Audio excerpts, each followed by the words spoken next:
The town of Redstone was little more than a crooked line of wooden storefronts sitting under a sky that never promised much except dust and hardship. Travelers passed through it with the same hurry they might use to shake off a bad dream. The wind carried whispers, and every face wore shadows longer than the buildings themselves. It was the kind of place where a stranger stepping off the stagecoach could change everything, or disappear without anyone asking why. Martha Evans stepped down from the coach that morning, her dress wrinkled, her shoes scuffed from too many borrowed miles. She clutched the handles of a small carpetbag, her only belonging worth mentioning. She was not the sort of woman who drew stares by beauty or grandeur, but something about the hollow of her eyes and the thinness of her mouth told of a life that had burned hotter than most. She looked like a woman who had survived a fire and now carried its smoke inside her chest. The job she had answered to in Redstone was plain and simple, or so she thought. A widow or rancher needed a cook and housekeeper.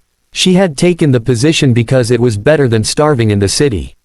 She imagined long days over a wood stove, washing shirts, and sweeping a cabin floor. It wasn't glamorous, but it promised food and a roof, and that was more than she had dared to expect. The ranch sat on the edge of town, miles of parched land stretching out behind it, with cattle wandering like dark specks on a pale canvas. The house was sturdy, built by rough hands that knew how to fight the wind, and when Martha reached it she found its owner waiting on the porch. He was a tall man, shoulders broad from years of labor, his face cut with lines that were not only from age but from grief. His name was Henry Calloway, though the townsfolk called him Hank. He didn't smile when he saw her, just gave a slow nod, as though measuring her against some silent question. "You're the one they sent?" he asked, voice low and gravelly. "Yes, sir," Martha replied, steady but uncertain. "I can cook and keep a house. That's what I came for." He studied her a moment longer before stepping aside. "Then come on in." Inside, the house carried the scent of smoke and wood polish, but it was the kind of place that held loneliness in its corners. Dust gathered on windowsills, chairs sat untouched, and the walls were heavy with silence. Martha had just set down her bag when she heard small footsteps pattering across the floorboards. A girl, no older than 7, appeared at the edge of the hallway. She had Henry's dark hair and a gaze too serious for a child. Yet her lips curled into a shy smile when she looked at Martha. "This is Clara," Henry said. "My daughter." Martha knelt slightly, softening her features. "Hello, Clara." The girl walked closer, hesitant, and then whispered something that froze Martha in place. "I picked you to be my mommy." Martha's throat tightened. She forced a smile, unsure if she had heard right, but Clara's eyes didn't waver.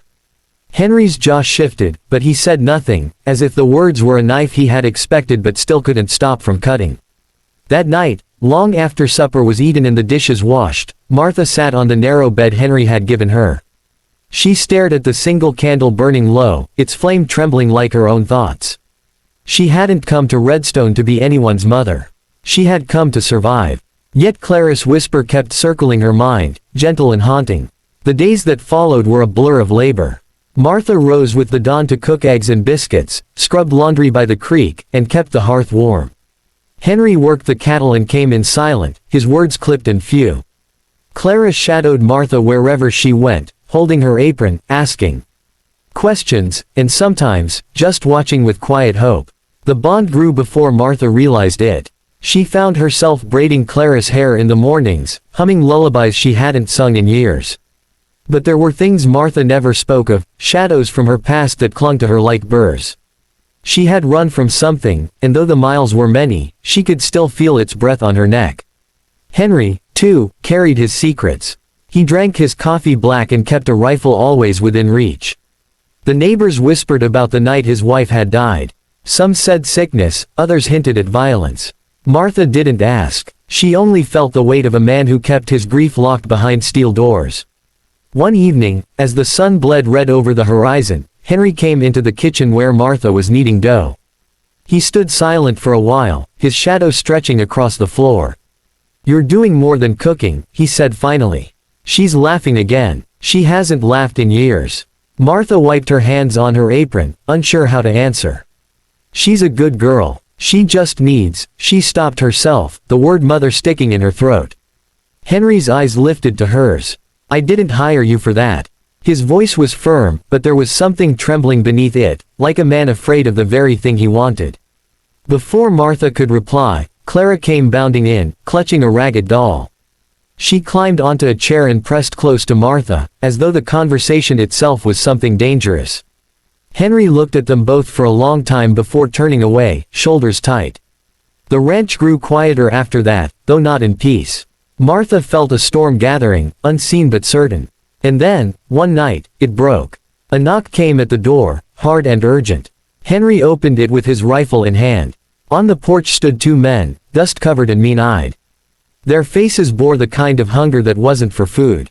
"Evening, Calloway," one of them drawled. "Heard you're keeping company again. Thought you swore off women after the last one." Henry's grip tightened on the rifle. "You don't belong here." The man smirked, eyes sliding past Henry to where Martha stood in the doorway. "Looks like you replaced her easy enough. Maybe this one won't run screaming." Martha's blood ran cold. She knew those eyes. She had seen them in another town, another life. They were men from her past, the ones she had fled from, the reason she carried scars inside and out. Henry noticed her flinch. His gaze sharpened, piecing the truth without words. He stepped forward, blocking the doorway. "You're not taking her," Henry growled. The men laughed, but there was nothing soft in it.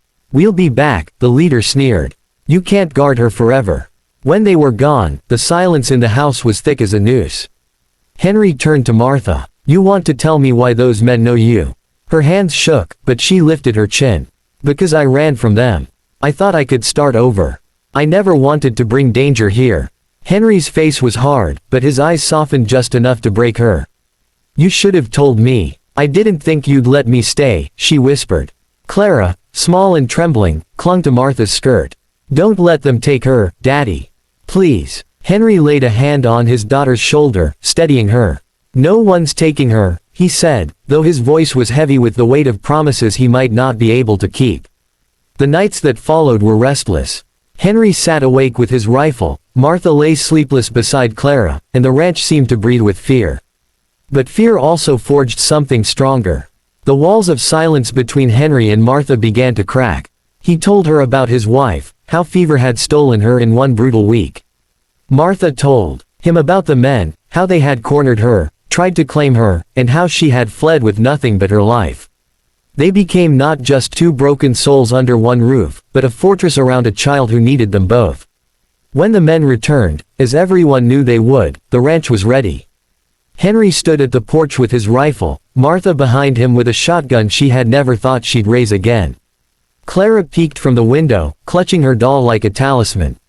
The fight was fast, violent, and full of dust and thunder. Gunfire cracked across the fields, shouts tore the air. Martha's hands shook but her aim was true, and Henry fought like a man who had finally found something worth dying for. When it was over, the men lay broken in the dirt, and the ranch was still standing. The silence that followed was not heavy but clean, like air after a storm. Henry lowered his rifle, breath ragged. He turned to Martha, sweat and dust streaking his face. "You didn't come here to be a cook, did you?" Martha's chest rose and fell, her voice trembling but steady. "No. I came here to find a life I thought I'd lost." Clara burst out the door then, running straight into Martha's arms. "You're my mommy now," she said with the fierce certainty only a child can have. Henry's gaze met Martha's, and for the first time, the steel in his eyes melted. He gave a small nod, as though sealing something that had been unspoken for too long. The ranch still stood lonely on the edge of Redstone, but inside its walls, the silence was no longer empty. It was filled with the sound of a girl's laughter, a woman's soft song, and a man's voice that had finally found a reason to speak again. And in that quiet place, among dust and danger, a family was born, not by blood or contract, but by choice, by survival, and by love strong enough to turn strangers into everything they had once lost.